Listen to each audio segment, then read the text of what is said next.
Hello everybody, welcome to divinely guided 7777। कैसे हैं आप सब लोग। मैं आ गई हूँ एक और फ्रेश रीडिंग के साथ और आज की रीडिंग में हम चेक करेंगे कि क्या आपके पर्सन सीरियस हैं इस रिलेशनशिप में। Are they really serious. क्या ये आपको फाइनल कमिटमेंट देंगे, कोई रिलेशनशिप को ऑफिशियल करेंगे। और अगर आप लोग ऑलरेडी रिलेशनशिप में हैं तो क्या ये आपके साथ लॉयल हैं या नहीं। ठीक है, ये कम्प्लीटली आपके पार्टनर की ऑनेस्टी पर और रिलेशनशिप में रहते हुए कमिटमेंट से रिलेटेड रीडिंग है।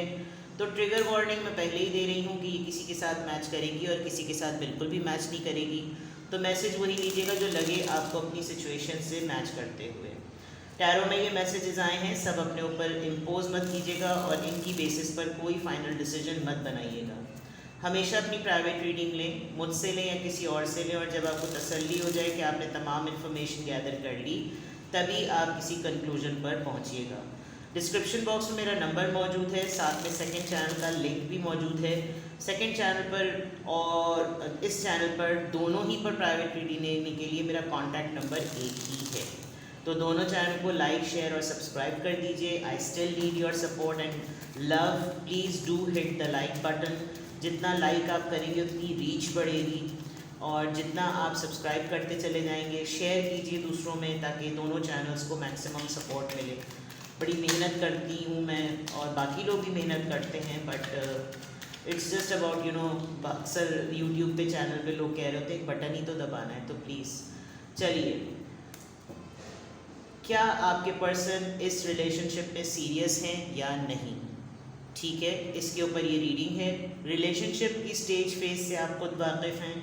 मैं सिर्फ कार्ड स्प्रेड करके देखूंगी कि उनकी लॉयल्टी, उनकी डेडिकेशन, उनकी सीरियसनेस इस रिश्ते में क्या है।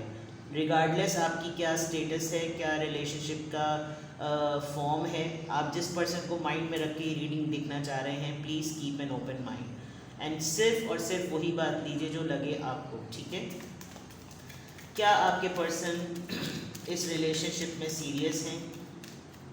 Are they serious in this relationship. 3 of pentacles, सबसे पहला कार्ड 3 ऑफ पेंटिकल्स का आ गया है। टॉरस, वर्गो, कैप्रिकॉर्न। टावर कार्ड आ गया, magician, page of pentacles, taurus, Virgo, Capricorn. Actually आपके पर्सन आपको, यू बोथ आर पार्टनर्स, आप दोनों पार्टनर्स हैं, लेकिन ये आपको फ़ौरन सरफेस फील करा देते हैं कि यहीं पर रहो, इससे ज़्यादा नहीं। अभी आप दोनों के दरमियान खामोशी है और ऐसा लग रहा है कि जैसे आपने इनको अपनी वर्क प्लेस पर, specially because 3 of pentacles partnership का कार्ड होता है, आपने इनको किसी और के साथ देखा और लाइट पड़ी उस पर ना, जैसे एक ऐसी चीज़ जो आपके सराउंडिंग में ही थी लेकिन आपका उस तरफ ध्यान नहीं पड़ रहा था, लेकिन जब आप चौकन्ने हुए और आपका उस मोमेंट पर, उस पॉइंट पर जब आपकी रोशनी पड़ी तो आपको लगा कि ओह, ये तो कुछ गलत हो रहा है मेरे साथ। और जैसे ही आपने इस चीज़ को ओपन किया, डिस्क्लोज़ किया, ऑब्वियस किया, तो आप दोनों के दरमियान लड़ाई हो गई, ब्रेकअप हो गया।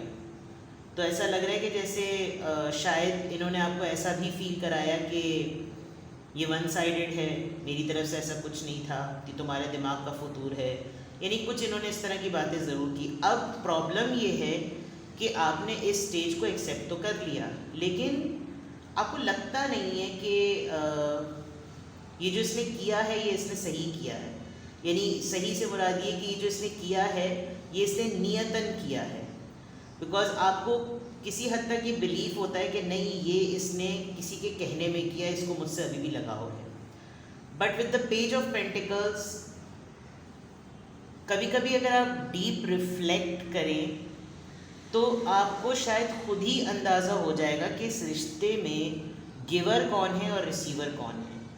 क्योंकि ये पर्सन काफ़ी मल्टीटास्किंग और मल्टी टैलेंटेड है। आप दोनों के दरमियान एज डिफरेंस मेगा लेवल का है, बहुत ही मेगा लेवल का है। तो ये भी एक बहुत बड़ी पॉसिबिलिटी कि यहाँ पर इमीडिएटली जैसे मैंने टावर कार्ड देखा, मुझे फादर वर्ड वो हुआ, साउंड कि father is a big character आप दोनों के रिश्ते में। टावर मोमेंट पर जब आप लोगों का ब्रेकअप हुआ तो हो सकता है फादर को रीज़न बनाया गया हो, फादर की कोई बात याद आ गई हो, कुछ ऐसा कुछ हुआ है, बट ये आपके साथ लॉयल है या नहीं अभी तो ऐसा लग रहा है कि आप अभी एक दूसरे को समझे ही नहीं थे and it was too early कि ये सब कुछ हो गया। अब आपके माइंड से दरअसल ये पर्सन जाता नहीं है, क्योंकि ये भी पर्सन कहीं ना कहीं इसने आपको इस तरह से छोड़ा है कि लगे ही ना कि छोड़ा है। काम की नौयत से एक दूसरों के दरमियान, आप दोनों के दरमियान वर्किंग रिलेशनशिप हैं, या आप लोग कहीं ना कहीं किसी सोशल स्पॉट पर मिलना आप लोगों की मजबूरी है। तो और इस इंसान ने आपको लिटरली वन साइडेड लव का सिनेरियो देकर और स्टैम्प लगाकर एक कॉर्नर कर दिया, but you are innocent which I can see and आपके अभी भी बिल्कुल एक हॉपिंग फीलिंग होती रहती है, आपकी कटलिंग फीलिंग होती रहती है और आप बहुत अपने आप को इसकी तरफ पुल महसूस करते हैं। आपको लगता है कि नहीं, ये जो इससे सब कुछ किया है ना, इसके पीछे कोई और वजह है। तो सीरियस है या नहीं है अभी आपका रिलेशनशिप प्रोग्रेशन और स्ट्रगलिंग फेज में, ठीक है। अभी और रीड करते हैं, फिर देखते हैं क्या आपके पर्सन इस रिलेशनशिप में सीरियस हैं, कमिटमेंट को लेकर, रिलेशनशिप को लेकर कि क्या आपके पर्सन इस रिलेशनशिप में सीरियस हैं। High priestess, Pisces energy, 10 of wands, Aries, Leo, Sagittarius, 6 of pentacles. मैंने कह दिया था कोई गिवर और रिसीवर यहाँ पर स्ट्रॉन्ग है, and page of wands. For sure आप दोनों के दरमियान एज गैप है और ये आपकी तरफ अपील बहुत ज़्यादा होते हैं क्योंकि आप एनर्जेटिक हैं, आपके पास एज है, करियर है, टाइम है, आइडियाज़ हैं, एबिलिटीज़ है, पैशन है, ठीक है। दूसरा ये आप ऑब्सेसिवली टैरो रीडिंग्स देखते हैं विद द हाई प्रीस्टेस, और आप जब वो टैरो रीडिंग्स देख रहे होते हैं आपको अपने रिलेशनशिप को लेकर बहुत सारी चीज़ें आपने सीखी हैं। तो उस सीखने में जब आप अपने पर्सन के सामने ये तमाम चीज़ें बताते हैं, कोट करते हैं ना, तो इस पर्सन को होती है आपसे चिढ़, क्योंकि बाज़ दफ़ा 100% में से आप 80% बातें बिल्कुल ठीक कह देते हैं और इस पर्सन को होता है कि यार इसने तो मेरा नाक में दम कर दिया, इसको कौन मेरी बातें बता रहा है।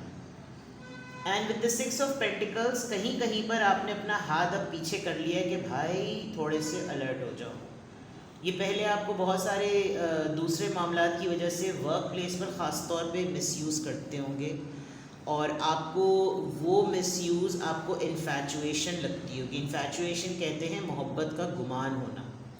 तो ये पर्सन आपको वर्क प्लेस पर या वैसे भी कज़न है या बॉयफ्रेंड गर्लफ्रेंड है या जो भी है, इसने आपके साथ रिलेशनशिप रखा हुआ है, इसने आपसे कुछ ना कुछ कंज्यूम करने के लिए आपको लारा लप्पा देते हैं ना, जैसे लॉलीपॉप, वो वाली चीज़ है।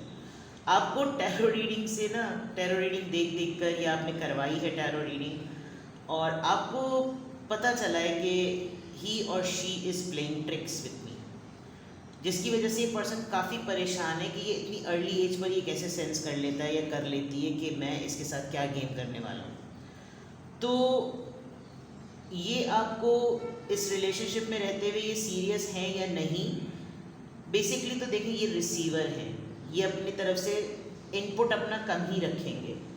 आपकी यंग एज को हो सकता है ये यूज़ बहुत ज़्यादा करने की कोशिश करें, लेकिन अभी तक तो मुझे लग रहा है कि ये आपसे कंज्यूम ज़रा ज़्यादा करेंगे और इनकी प्रॉब्लम्स जो हैं वो पैसा है, फाइनेंसेस है। इनकी प्रॉब्लम्स जो हैं वो फाइनेंशियल स्टेबिलिटी है, क्योंकि ये मुस्तकिल आपसे कहीं ना कहीं किसी न किसी फॉर्म में कुछ ना कुछ थोड़ा थोड़ा करके, ज़रूरी नहीं होता कि इंसान बाकायदा तौर पे पैसे ही मांगे, वो आपके टैलेंट को, आपके काम को, आपके नाम को, आपकी एनर्जी को, आपके करियर को, आपकी पोजीशन को, आपकी स्पिरिट को और आपके पैशन को भी कैश करा सकता है। तो ये उस मद में भी रिसीविंग और गिव एंड टेक वाली बात है। तो अभी तो इस पर्सन की तरफ से कोई एज सच सीरियस इंडिकेशन नज़र नहीं आ रहा कि ये इस रिश्ते में सीरियस हो। सेल्फिश कह सकते हैं आप और मास्टरमाइंड है, इनको पता है अगले बंदे, क्योंकि एक तो आप दोनों का एज डिफरेंस है, अब उस एज डिफरेंस में जब यहाँ से चीज़ें आपके ऊपर रिवील हो जाती हैं, इट्स नॉट नेसेसरी कि आप टैरो रीडिंग्स की वजह से ही समझ सके होंगे, आपको वैसे भी पता चल जाता होगा। तो आपको फिर होता होगा, आप इंक्वायरी करते होंगे कि आपने ये क्यों करा, ये क्यों कहा, और ये क्यों है, ऐसा क्यों हुआ। तो वो इनको ना सवालात परेशान करते हैं, आपकी इंक्वायरी इनको परेशान करती है। तो ये आपके साथ रिलेशनशिप में सीरियस है या नहीं, ये आप समझ लीजिए, मैं इसको 30 और 70 कहूँगी। 70% मुझे ये सीरियसली नज़र आ रहे हैं, और 30% ही वो हैं तो ऐसे कि जिसमें वो आपको कंज्यूम करें और जिसमें आपको वो यूज़ करें, ठीक है। लेट्स सी कि ये कार्ड्स, ये इस तरह की चीज़ें क्यों आई हैं। High priestess of 3 of pentacles यहाँ क्यों आया है, 10 ऑफ कप्स। बिग पॉसिबिलिटी, ये पर्सन ऑलरेडी शादीशुदा है। Big possibility because 10 of cups का कार्ड है, और इस पर्सन को ये लगता है कि कभी कभी इस पर्सन को लगता है कि yes you are the right person शादी के लिए। बट ये क्यों आया है यहाँ पर कार्ड, क्योंकि आप थोड़े दिनों में ये बात भी सेंस कर लेंगे ये पर्सन मैरिड है, या कहीं ना कहीं तो ये पर्सन कमिटेड ऑलरेडी है, ठीक है। टावर कार्ड और यहाँ पर 10 ऑफ वॉन्ड्स, ये दोनों इतने खतरनाक कार्ड एक साथ क्यों आए हैं। 9 ऑफ कप्स, विश फुलफिलमेंट। जल्दी जल्दी में ना ये भूल गए कि इनकी रियलिटी क्या है। आप इनको मिले, इनको एकदम से झटके से याद आया, अब्बा जो मुझे यहाँ नज़र आ रहे थे ना, वो अब्बा इसलिए नज़र आ रहे थे कि अब्बा ने याद दिलाया बेटा शादी हुई है तुम्हारी। And then all of a sudden ये जो इनकी विश फुलफिलमेंट थी कि आहा आई एम डन, आहा ये तो हो गया, उसकी वजह से इनका सारा शीशे का महल जो है ना वो टूट के रेत का महल बन गया। और फाइनेंशियल ब्रेक इनका बड़ा तगड़ा किस्म का हुआ है, और इनकी वो ख्वाहिश जो हमेशा से होनी थी वो पूरी नहीं हो सकी, या इनको एकदम से पता चला कि मैं जो हूँ वो ये चीज़ नहीं कर सकता। मैजिशियन और 6 ऑफ पेंटिकल्स यहाँ पर क्यों आया है, king of pentacles, yes big possibility. अब तो मुझे कंफर्म हो रहा है कि आप किसी मैरिड पर्सन के ही मोहब्बत के लपेटे झपेटे में आ गए हैं, और ये पर्सन आपको स्टोरीज़ पे स्टोरीज़ बनाता रहता है। Now I can literally easily see कि वो पिंडारा बॉक्स जो है ना वो खुल गया है with this high priestess card. ये पिंडारा बॉक्स खुल गया है, और आपको इनकी रोज़ की स्टोरीज़ जो है ना वो इरिटेट करने लगी हैं। पेजेस की एनर्जी यहाँ पर क्यों आई है,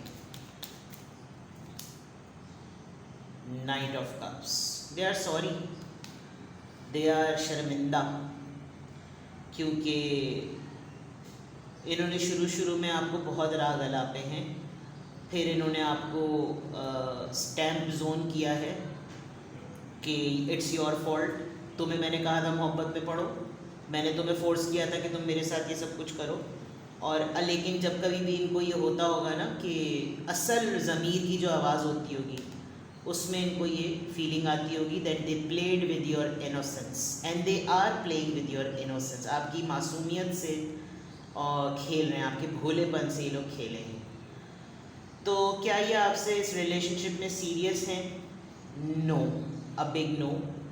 अभी तक जो आज की रीडिंग है, जब कभी भी आपकी नज़र से गुजरेगी इस कॉन्टेक्स्ट में तो नहीं, बिकॉज ये पर्सन आपको छोड़ेगा भी नहीं कभी। बिकॉज जो मैंने इसको बात बताई है ना कि आपको ऐसा बना दिया है इसने कि ये पर्सन आपका फाइनेंशियल आपको सपोर्ट करता होगा, या आप इसको करते थे तो आपने अपना हाथ अब रोक लिया, अब आप रिज़र्व भी हो गए हैं। तो रिज़र्व होने के बाद भी आपके ऊपर एक ट्रू इम्प्रेशन आया होगा कि यार अगर मैंने एक चीज़ रोकी तो देखो इसने अपने ट्रू कलर्स दिखाए, और मेरी सेविंग्स है, मेरी अर्निंग्स है, मैं जैसे चाहूँ जो करूँ।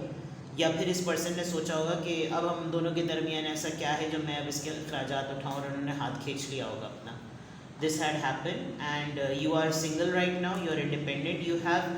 अच्छा, आप जो हैं वो पॉपुलर हैं, आप में टैलेंट है, आप जो हैं वो हल्के नहीं हैं। With the 9 of pentacles and star card, आप में आपकी पर्सनैलिटी में दम है। तो फाइनेंशियली मुझे आप इनके ऊपर बर्डन या डिपेंडेंट नज़र नहीं आ रहे, लेकिन आपने कहीं ना कहीं कोई ऐसा कुछ ना कुछ इस रिश्ते में रहते हुए आपने कुछ ऐसा किया जिससे ये चीज़ सामने आ गई कि भाई ये तो कभी था ही नहीं रिश्ते में, या थी ही नहीं, आप जेंडर अपने हिसाब से देख लीजिएगा। तो क्या आपके पर्सन सीरियस हैं इस रिलेशनशिप में, कितने कमिटेड हैं, आपको मैंने तमाम चीज़ें बता दी। लेट्स सी कि इस पूरी ओवरऑल रीडिंग का पोटेंशियल आउटकम क्या है, इस पूरी रीडिंग का, इस इतने सीरियस टॉपिक का जिसमें इंसान अपनी ज़िंदगी और मौत का महसूस कर रहा होता है कि मेरे लिए तो ये रिश्ता मेरे लिए ज़िंदगी और मौत के बराबर है, क्योंकि इमोशंस इसमें जुड़े हुए होते हैं और प्रैक्टिकलिटी के पॉइंट ऑफ व्यू से इतनी कड़वाहटें आप फेस कर रहे हों तो इंसान के सेंटिमेंट्स तो पे बिल्कुल ही उनके ऊपर तो बिल्कुल ही रेलगाड़ी चल पड़ती है।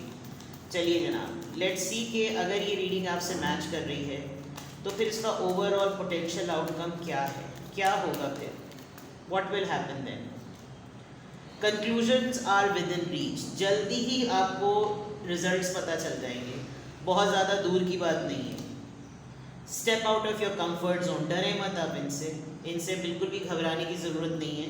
और अगर आप बहुत ज़्यादा इनके पपेट बनकर रहने लगे थे, उस कंफर्ट जोन से आ जाइए। कुछ चीज़ों को ज़मीर और कैरेक्टर पे कॉम्प्रोमाइज़ मत कीजिए, बिकॉज इन दी एंड जिसके साथ आप इतना लगाव लगा रहे हैं, अगर वही आपकी कैरेक्टर असैसिनेशन कर देगा, फिर आप अपने लग्जरीज़, अपने कंफर्ट जोन से बाहर आएँ ताकि आप विल पावर्स के साथ इस पर्सन से फाइट कर सकें। एडजस्टमेंट्स आर रिक्वायर्ड, मैंने अभी कहा था ना, अगर आप बहुत लग्जरीज़ में पड़ गए तो कुछ चीज़ों पे कॉम्प्रोमाइज़ कीजिए, क्योंकि पैम्पर करते करते पर्सन एकदम से अपना हाथ अगर खींचेगा, अगर तो ये आपको फाइनेंशियली हैंडल करता है या करती है, तो फिर आपको बहुत बड़ा धचका लगने वाला है। तो पोटेंशियल आउटकम यही है कि आप अपने आप को पहले से प्रिपेयर रखें, क्योंकि आपको रिजल्ट बहुत जल्दी मिल जाएगा और आप ही को एडजस्टमेंट करनी पड़ेगी। Be bold and make the first move, prosperity lies ahead, इससे आगे कुछ और बात नहीं होनी चाहिए, ठीक है। तो ये रही आपकी रीडिंग, कुछ भी आपसे रेजोनेट करे मुझे कमेंट सेक्शन में बताइएगा और अपना बेहद ख्याल रखिएगा। प्लीज़ मेरे दूसरे चैनल पर हाई प्रीस्टेस 7777 को उसकी रीच बढ़ाइए, उसकी सब्सक्रिप्शन बढ़ाइए। मैं उसके ऊपर भी वीकेंड्स पे डबल रीडिंग्स अपलोड करती हूँ, वीकडेज़ में मैं एक एक रीडिंग अपलोड करती हूँ। तो I need your support, please उसको ज़रूर देखा करें और लाइक और शेयर का बटन ज़रूर दबा दें ताकि उसकी भी अब रीच जो है वो ज़्यादा से ज़्यादा बढ़े। अपना बेहद ख्याल रखिएगा, बाय बाय।